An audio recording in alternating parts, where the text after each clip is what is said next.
नमस्ते, आदाब, सत श्री अकाल। मैं हूं सीए संकल्प कांस्टी और पेपर रिव्यू के साथ अपन रेडी हैं। प्लीज 5 मिनट से ज्यादा मैं आपका नहीं लूंगा बिकॉज आई नो आपका फोकस अभी फिलहाल नेक्स्ट पेपर के लिए है। So paper was I would say on an average paper. बहुत इजी भी नहीं है, डिफिकल्ट भी नहीं बोलूंगा क्योंकि काफी सारी चीजें थी जो देखी हुई थी। मैं एवरेज इसलिए बोल रहा हूँ क्योंकि थ्योरी के ऊपर ज्यादा फोकस था इंस्टीट्यूट का। सो उसमें मार्क्स कहीं ना कहीं इंस्टीट्यूट देने में कंजूसी करती है। So will not call it easy, will call it average. Yes, 40 definitely आ सकता है इस पेपर में।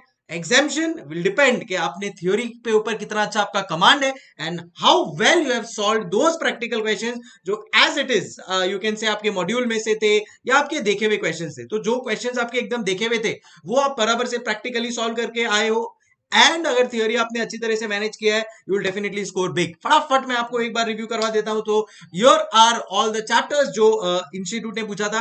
फर्स्ट 3 क्वेश्चन तो as it is chapter to chapter उठा के पूछा।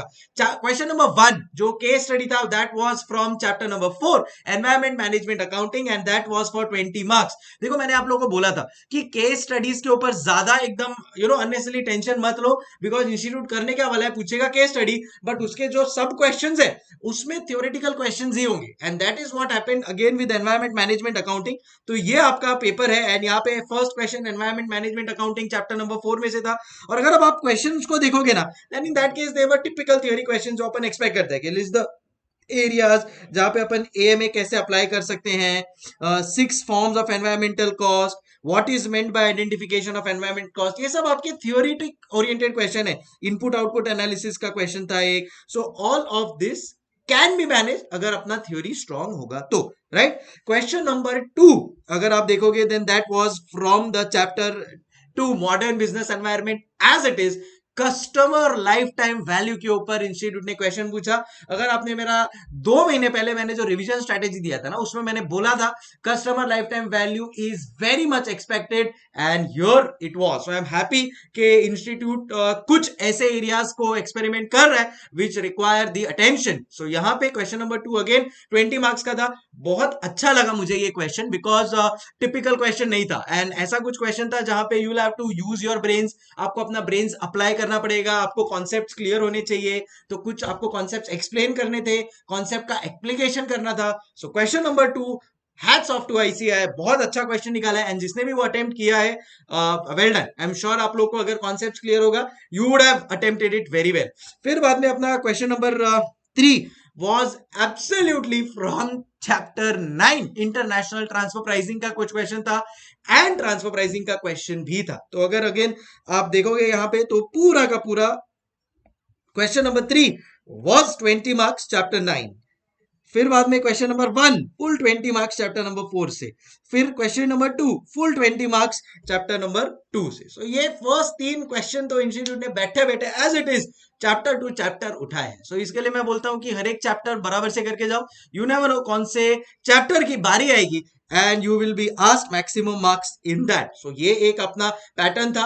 अगेन आप पैटर्न देखोगे तो थ्योरी प्रैक्टिकल का मिक्स था बॉस। जैसे chapter number 9 as such practical oriented है because it has transfer pricing in it but इसमें भी 7 मार्क्स का उन्होंने अच्छा खासा थ्योरेटिकल क्वेश्चंस भी पूछा है। So was the case here in question 2 12 marks का उन्होंने थ्योरेटिकल क्वेश्चंस भी पूछा है। सो अगर आप मेरा एनालिसिस देखते हो then in that case you will realise that 60% paper was theory oriented. इसके लिए मैंने बोला paper was average because theory में कितना मार्क्स क्या मिलता है that depends on how well you have written, specially the technical words जो मैं आपको बताते रहा था when we were doing the magic revision.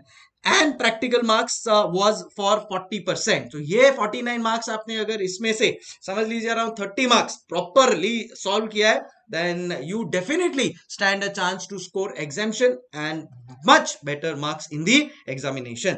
फिर बाद में ओवरऑल डिस्ट्रीब्यूटेड था। चैप्टर 5 तो खैर डिलीटेड फ्रॉम द सिलेबस है। चैप्टर नंबर 6 में से it was approximately 12.5 marks, chapter number 7 में से अप्रोक्सीमेटली 7.5 मार्क्स। तो वो लोग ने वेटेड रखा एज एक्सपेक्टेड। चैप्टर नंबर 8 में ये बार भी अच्छा वेटेज दिया है उन्होंने एंड 20 मार्क्स का पूछा बट एक इंस्टीट्यूट की तरफ से गलती हो गई है। They have asked a question on shareholder value added.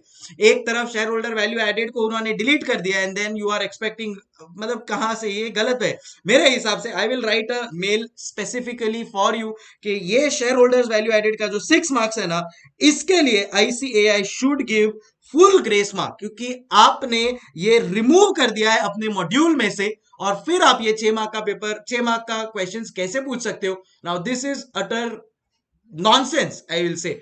जो है आप उसको आप पूछ नहीं रहे हो, और जो नहीं है उसको आप पूछ रहे हो। यू नो ये यही प्रॉब्लम है, जब एग्जाम पेपर, जो एग्जाम बना रहा है ना, एग्जाम का क्वेश्चन वो अलग होता है, एंड जिसके पास पूरा मॉड्यूल जिसने बनाया था वो अलग होता है। सो वो एक कहीं ना कहीं पेपर बनने के बाद जिसने मॉड्यूल बनाया है या जिसने मॉड्यूल में चेंजेस किया, कुछ चीजें रिमूव किया, एटलीस्ट उसको तो रिव्यू करना चाहिए था। सो ही वुड हैव टोल्ड कि बॉस ये 6 मार्क्स का जो आपने पूछा है यहाँ पे शेयर होल्डर वैल्यू एडेड, ये एग्जाम में नहीं आने वाला है। Then why on this earth do we have this question? 6 marks का फालतू का क्वेश्चन उन्होंने डाला है, उसके जगह कुछ और पूछ सकते थे ना वो लोग। शेयर होल्डर्स वैल्यू एडेड पे ICAI should ideally give 6 grace marks to the students. Now let's see what happens. जैसा मैंने बोला, आज रात को या कल तक मैं ICAI को मेल करूंगा।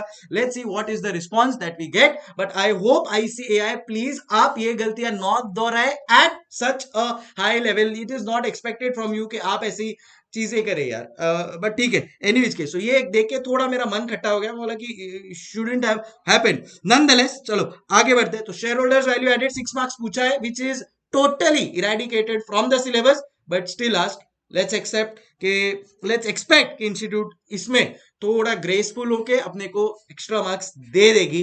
Let's see what happens. Then फिर बाद में the remaining questions mix match था, जैसा मैंने आपको बोला। चैप्टर 6 था, चैप्टर 7 था, चैप्टर नंबर 12 जो स्टैंडर्ड कॉस्टिंग है उसमें से इंस्टीट्यूट ने क्वेश्चन नंबर 6B पूछा था, पूरा 10 मार्क्स। तो वेरिएंस एनालिसिस था, प्लान्ड ऑपरेशनल वेरिएंसेस के ऊपर एक एक्सपेक्टेड था। Chapter number 1, chapter number 10 and chapter number 11 were without any marks. सो 1, 10, 11 में से उन्होंने कुछ भी नहीं पूछा। That's how it works. एक दो चैप्टर ऐसे होते हैं जिसमें से इंस्टीट्यूट नहीं पूछता है, but any case we have to be prepared for the best. So overall मेरे हिसाब से average paper should have been attempted well. जैसा मैंने बोला, वो एक 6 मार्क का खाली इंस्टीट्यूट का goof up था। उसके लिए let's see how does institute pay back to you students. I expect full 6 marks for that. So बाकी इधर मैंने एक छोटा सा एनालिसिस बना के रखा है, ये मैं मेरे टेलीग्राम चैनल पे शेयर कर दूंगा, so that you know it. एक 4A का क्वेश्चन था, difference between standard and kaizen costing. I think manage हो सकता है इजीली अगर आपने थ्योरी बराबर किया होगा। तो चैप्टर नंबर 3 में से भी 15 मार्क का वेटेज था, तो जिसमें से आया है उसमें उन्होंने एवरेज 15 to 20 मार्क्स का, एक 8 to 20 मार्क्स का वेटेज रखा है। बाकी 1, 10, 11 में से कुछ पूछा ही नहीं, so that's absolutely okay according to me. The highlight of the paper was question number 2।